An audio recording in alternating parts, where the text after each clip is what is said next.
ప్రజాపాలనలో రెండేళ్ల అభివృద్ధిని కార్యకర్తలు ప్రజల్లోకి తీసుకెళ్లాలన్నారు మంత్రులు. స్థానిక ఎన్నికల్లో కాంగ్రెస్ సత్తా చాటాలన్నారు.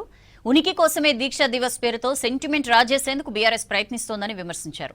అటు గడువులోగా మేడారం అభివృద్ధి పనులు పూర్తి చేయాలని అధికారులను ఆదేశించారు. నకిలీ సీడ్స్ నియంత్రణ అధికారం రాష్ట్రాలకే ఉండాలన్నారు మినిస్టర్స్.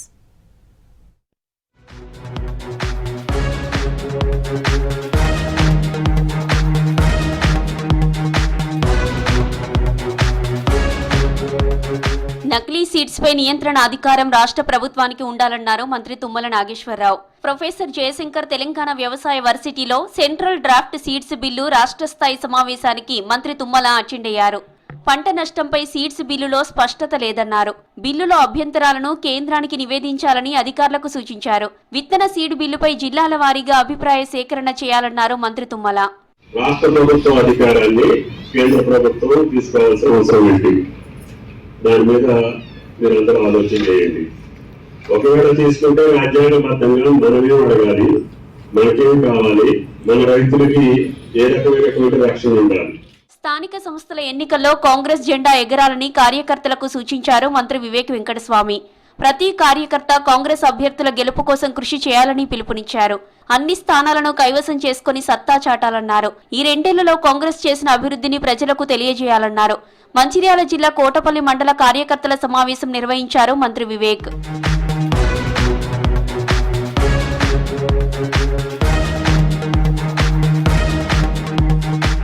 స్థానిక ఎన్నికల్లో పార్టీ సమర్థించిన అభ్యర్థులను గెలిపించేందుకు కార్యకర్తలు కృషి చేయాలన్నారు మంత్రి అడ్లూరి లక్ష్మణ్. ప్రతి గ్రామంలో పార్టీ నుంచి ఒక్కరే నిలబడే విధంగా సమన్వయం చేసుకోవాలని సూచించారు.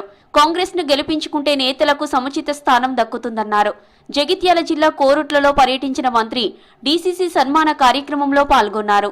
పార్టీ పరంగా రేపు పొద్దున నామినేటెడ్ పదవులు వస్తాయి కాబట్టి ఇక్కడ సర్పంచ్ పరంగా ఒక ఊర్లో 2-3 ఉంటే రేపు వారికి ఒక ఎంపీటీసీ అవకాశం అని సింగిల్ విండో పరంగా వారి అవకాశాన్ని బట్టి ఇక్కడ నాయకత్వం, ఇక్కడ వేదికమైన నాయకత్వం అంతా మనం కూర్చొని అన్నదమ్ములాగా కూర్చొని భేషజాలకు పోకుండా నువ్వు ఎక్కువ నేను తక్కువ అనుకుంటే అందరం సమానంగా ఉండి మన పార్టీ గెలవాలని చెప్పి ఆ వచ్చే ఫలాలు ఏదైతుందో అందరం సమానంగా పంచే విధంగా మీరు నిర్ణయం తీసుకుంటే జిల్లా మంత్రిగా నేను ముందులో పడతా.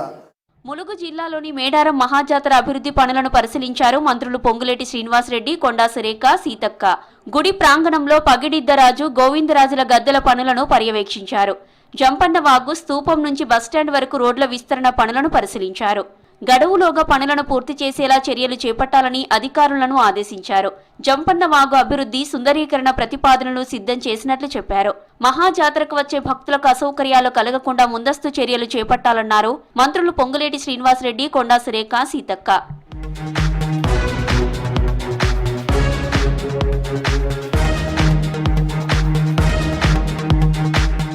భవిష్యత్తు ప్రగతికి మార్గనిర్దేశం చేసేలా బీసీ సంక్షేమ శాఖ ఉండాలన్నారు మంత్రి పొన్నం ప్రభాకర్. వ్యవసాయం, చేతి వృత్తులు, సాంప్రదాయ వృత్తులకు వెనుకబడిన తరగతులు వెన్నెముకగా నిలుస్తున్నట్లు చెప్పారు. తెలంగాణ రైజింగ్ 2047 పాలసీలో భాగంగా గ్లోబల్ సమ్మిట్లో బీసీ సంక్షేమ శాఖ చేపట్టాల్సిన అంశాలపై మంత్రి పొన్నం రివ్యూ చేశారు. అంతకుముందు హైదరాబాద్ బాగులింగంపల్లిలో ఇందిరమ్మ క్యాంటీన్లను ప్రారంభించారు. పేదల ఆకలి తీర్చేందుకు ఇందిరమ్మ క్యాంటీన్లు ఏర్పాటు చేశామన్నారు మంత్రి పొన్నం ప్రభాకర్. హైదరాబాదు ఉపాధి కల్పనకు సంబంధించి మెట్రోపాలిటన్ సిటీగా పెరుగుతున్నటువంటి పరిస్థితులలో ప్రజలకు సౌకర్యాలు కలిగజేసే బాధ్యత, ఇన్ఫ్రాస్ట్రక్చర్ డెవలప్మెంట్తో పాటుగా సంక్షేమ కార్యక్రమాలు ఇటువంటి కార్యక్రమాలు కూడా ప్రాధాన్యత ఇస్తూ ఈరోజు క్యాంటీన్, ఇందిరమ్మ క్యాంటీన్ సుందరయ్య విజ్ఞాన కేంద్రం దగ్గర ప్రారంభించుకోవడం. ఉనికి కోసమే దీక్షా దివాస్ పేరుతో సెంటిమెంట్ రాజేసేందుకు బీఆర్ఎస్ యత్నిస్తోందని విమర్శించారు పీసీసీ చీఫ్ మహేష్ కుమార్ గౌడ్.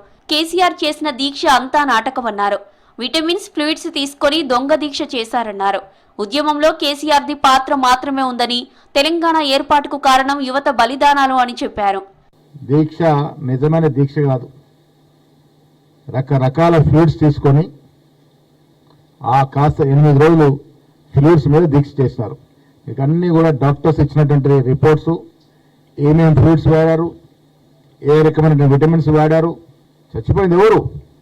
దళితులు, బీసీలు, ఎస్టీలు, ఎస్సీలు. వాళ్ళ త్యాగం వల్ల కదా తెలంగాణ ఆవిర్భవించింది. డిసెంబర్ 1న మహబూబ్ నగర్ జిల్లాలో సీఎం పర్యటించనున్నారు. ఏర్పాట్లను మంత్రి వాకిటి శ్రీహరి పరిశీలించారు.